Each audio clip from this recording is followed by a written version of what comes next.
It is time to have our conversation with Rob Manchester, head coach of Georgia Military College, the number two ranked team in the country, the only team this week in the entire US of A that is guaranteed a spot in the postseason in this very moment.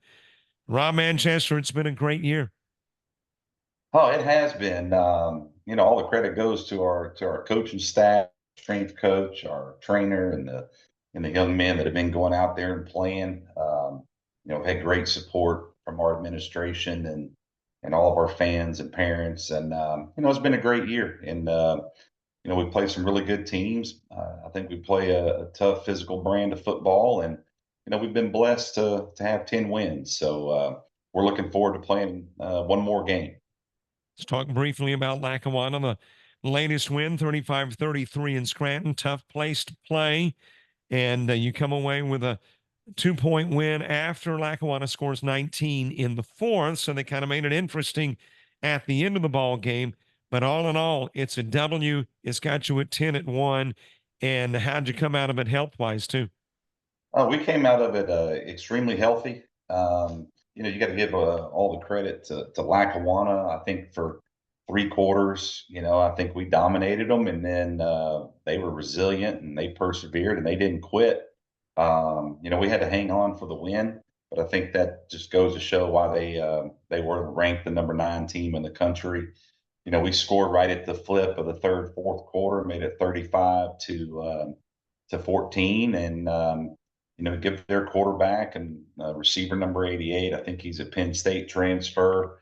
We gave up 2 75-yard touchdowns, and they ended up going down again and making it 35-33, and we were able to hang on, got a couple sacks late, and they made them kick a 50-yarder almost to win it. And good thing for us, the young man didn't make it. I think when you have these type of years, you got to have a little bit of luck. I know you create your own luck, but it was we were able to get out of there with a win against the number 9 team in the country, and give their credit to their defense as well. As our last 4 series, we had to punt, and we had punt, punt, punt, punt, and we couldn't sustain drives and gave them opportunities. But we won, and that's all that matters at the end of the day. Raekwon comes back. I mean, he had kind of struggled with an injury over the course of maybe even 4 or 5 games. But according to the stats, he looked like the Traquan Jones of old. He did, and I think he got on the edge, and he's a home run hitter. I think if he can get to that second level, nobody's going to catch him. And he was able to get on the edge, and I think he had a 69-yard touchdown. And Keenan Phillips had a really good game, and our personal team, players of the game, we ended up giving it to Trayvon Kinchin. Sometimes he's kind of maybe an afterthought. Brings a different type of running style than the other two, just a big bruiser. Maybe lacks a little bit of the home run speed, but he had a really good day. And you've covered us all year. I mean, we got a pretty good stable of running backs, and I was glad to see Traquan back. I think his knees finally 100%, and man, like we said, we were able to get out of that week with no injuries. Chip Cooper throws for 3 touchdowns. He had some injury problems this year, too. Is he back to full speed? 100%. He's back, and I think kind of during this time frame, he's we didn't rely on him maybe as much to run. Obviously, it was still there, but he sat in the pocket a little bit more. I think he got better passing the ball. But as we've said all year, I think we go as Chip goes. I think he's won about 17 games as a starter, and this remarkable young man, and he brings I think whoever we end up playing in this semifinal game, and they're going to have to prepare to stop him as well. So, man, he's healthy and he's back. A big final week in the NJCAA. You're the only team that has wrapped up their season. 1 is playing this weekend, 3 is playing, 4 is playing. So things could change drastically. I don't anticipate that, but it is possible that things change drastically where the top 4 in the latest polls are concerned. You are, we think, number 2. Hutch had the same number of total points according to the column as Georgia Military College. So how significant? I mean, obviously 2-3 is huge from a home versus away standpoint, first round of the playoffs. To Georgia Military, how significant is it staying at least 2? I think we'd love to stay number two just to be able to host a game. I mean, we're used to going on the road and traveling. I think we probably do it just as good as anybody in the country. I know, Snow's had to travel a lot, and I know when Iowa Western does, they do a great job traveling. I know we know how to travel, but it'd be nice just to be able to have a home game here at historic Davenport Field, more or less, for our community, for Milledgeville. I think it'd be awesome just to be able to host a game of that type of caliber opponent. So we're praying, we're hopeful that we stay number two. We've been there for 3 weeks. Obviously, the pollsters have thought we're the number two best team. So, but I guess if they're going to leapfrog us, they'll leapfrog us this week if they beat Garden City. Can't control those things. All of our body of work's out there. So I think we're deserving of that number two ranking. Obviously, people thought we had been for the last 3 weeks. So we just got to kind of wait around and see what happens. But if we don't end up getting to be the number two team, we can't be crying about it or upset about it. Am I going to sit here and think it was right? Maybe not, but we're going to have to get our team ready to get on the road and go play a really good team, whoever it is. And, that's what you work for since early June is an opportunity to go play one more game. We were guaranteed 11. Now we're guaranteed at least one more. And that's what our focus has got to be on.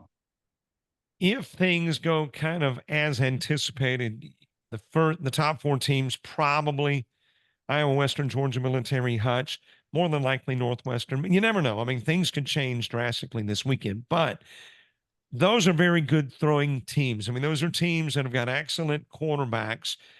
Collier at Hutch, Dackers at Iowa Western. And if there has been, and I hate to call it a weakness because it hasn't been, but you do give up more air yardage than ground yardage. Does it concern you at all facing those top quarterbacks? Maybe not necessarily. I mean, I thought we held our own against the young man there from Iowa Western. I think he's the top quarterback in the country. Obviously, Hutch has a really good player. Haven't necessarily watched them much yet, but your young men got to make plays. We had 8 sacks against Lackawanna. I think we're one of the leaders in the country in sacks.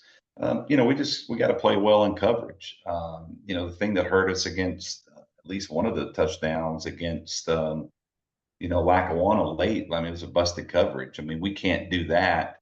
We just got to tighten up our coverage and play well. I mean, we kind of do what we do on defense, and our young men got to go out there and make plays. And I know that Coach Turner is going to have them ready to go out there and to give it their all. I think though I think why people do end up passing is I think you got to stop the run. I think we're one of the top teams in the country versus the run. We've been able to corral Lackawanna's running back and their running game twice now. They had 40 yards on 31 attempts last weekend. Number 2 is a really good running back from Snow. We held him in check. I think we did pretty well against Iowa Western. The young number 7, he had a couple of really good runs against us, but you got to stop the run and make them throw. I think that's what any defense coordinator wants to make happen. And if we're able to do that, I mean, obviously Hutch, if that's who we end up playing, they got a really, really good running back. So we're going to have to stop the run. Hopefully we can make them throw. And then, our young men hopefully rise to the occasion. You are a former DB. So as a coach, do you find yourself being a little more analytical towards, coverage, pass coverage, or have you been so far removed now from that DB positioning that there's not really an area of emphasis when you're watching a game? Well, I mean, I appreciate you saying that I play defensive back. I definitely tried. I was just a special teams guy, but looking back on it, if I was my coach back, I wouldn't have played me either. But that's a whole nother conversation. But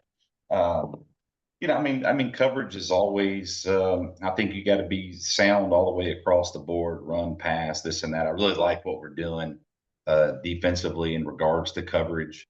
We even last week's game, we had guys in position. We just got to make the plays. Give Lackawanna's receivers credit; they made some really good catches. But I think everything's got to tie together. You can't just be good versus the run and not be sound on the back end with your coverages. They all go hand in hand. Things that Iowa Western was doing early on, and also Lackawanna with the bunch formations and everything. I feel like we learned from those situations, and we got better throughout the course of the year. We were doing really well except for 2 passes for 150 yards against Lackawanna. So our pass defense was pretty dang good. But it's going to be, all accounts, the top 4 teams. 3 of them, obviously, we're one of them. They all have really good quarterbacks that can throw it. So it's going to be a challenge. We got to go try to get pressure on the quarterback, stop the run, and we're just going to have to make plays on the back end. Last question. Did you expect the start of the year to be where you are at the end of the year? I don't know if you ever really envision almost going undefeated. Like I said, I think we're extremely blessed. Had a lot of really tough games, and if you would have told me I'd be 10-1 at the beginning of the year, we'll take it. I think the way we played against Iowa Western, that was a very good measuring stick for us. I think, hey, we can go play and compete against anybody. Another one, obviously, anytime you beat Lackawanna, then really going out to Snow and beating them in overtime, and just, I'm sure Coach Erickson looks back and said, boy, if we would have made these plays, we would have won. And I get that. They didn't make some catches or throws that they needed to. Could have been a different ball game. But the way us being able to go out there and get a road win, great college atmosphere out there at Snow. After beating them, it was like, hey, we belong, and we're deserving of being able to keep playing in the postseason.